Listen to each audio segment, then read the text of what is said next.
نرحب بكم مجددا مشاهدينا في أسبوع جديد وموضوعات جديدة من أسبوعيات. عناوين الحلقة كالتالي: شعار حملة أنا البحرين، قصات الشعر الغريبة لدى الشباب، برنامج الراصد وآخر التطورات.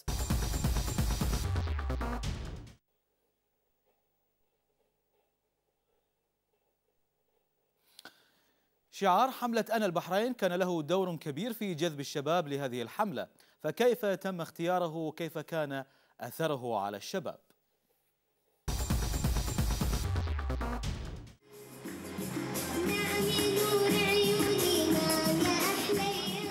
أنا البحرين وأنت وآخرين، كلنا البحرين، كان هذا الشعار الذي أطلقته الحملة التي نظمتها لجنة الشباب التابعة للمجلس الأعلى للمرأة، والتي انطلقت في شهر مايو الجاري بمجمع السيف التجاري. أنا البحرين، التعبير العفوي عن الانتماء والارتباط بالوطن، حيث جسد الشباب روحاً جديدة أفصحوا فيها عن رغبتهم في بناء الوطن واستعدادهم التام لتشكيل ملامحه وتفاصيله كلها. شعار الحملة يتكلم، احنا شفنا ان في صور تعبر عن هوية المواطن، هو المواطن من جميع الفئات ومن جميع الطوائف.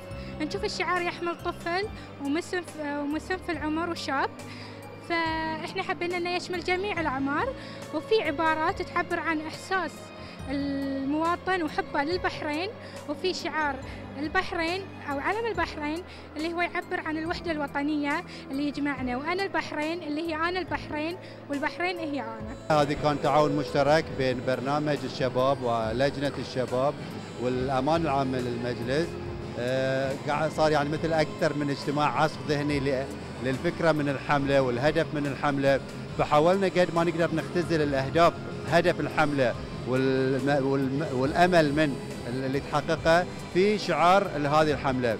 اخترنا كلمة أنا البحرين على أساس أن هي الحملة أن أنا كبحريني، البحرين وطن واحد يجمع الجميع كلنا. ليش أن أنا البحرين؟ وخلينا علم البحرين جزء من الشعار على أساس أنه هو الراية اللي تجمعنا كلنا. بنفس الوقت العبارات اللي مذكورة لجميع فئات المجتمع، من الشباب، من الأطفال، من النساء، بمختلف فئاتهم، مختلف أعمارهم، تعبر عن أنهم ليش البحرين، شنو البحرين بالنسبة لهم. فالفكرة أن احنا قد ما نقدر أن نعبر عن حبنا للبحرين، عن هذه الأرض اللي تجمعنا كلها، في عبارات بسيطة بأسلوب مثل ما نقول أسلوب العامية، بأسلوبنا احنا البحرين، شلون نقدر نعبر عن هذه الأرض وهذه الوحدة اللي تجمعنا إن شاء الله. صراحة وصل وأكثر مما احنا توقعنا، وما شاء الله مو بس البحرين، الشعب البحريني، في الوفود من الخارج وعرب، دول مجلس التعاون، دول أخرى أجنبية، كل حب الفكرة وأيدها، وكل كان محتاج أن تكون هاي الفعالية وهاي الحملة في هالوقت الحالي. شعار موفق إن نختار أنا البحرين، لأن كل إنسان بيعتبر نفسه ينسى اسمه ويبدأ يقول أنا البحرين. فبالعكس والالوان طبعا هي تبين على البحرين اللي نفتخر فيه ونعتز.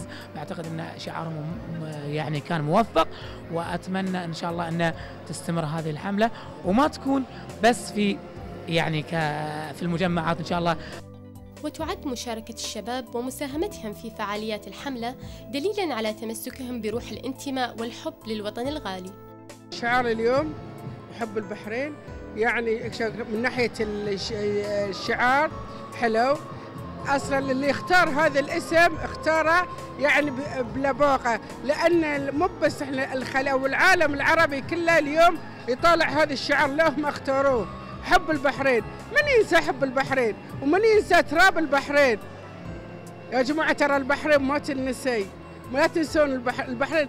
من يقول ان البحرين بننساها؟ لين نموت لين يدفنونا وحب البحرين في قلوبنا. سر البحرين في قلوبنا مفتوحة كل شخصينا من أي مكان. تعالوا يا جماعة شوفوا البحرين وشوفوا حب البحرين في السيف.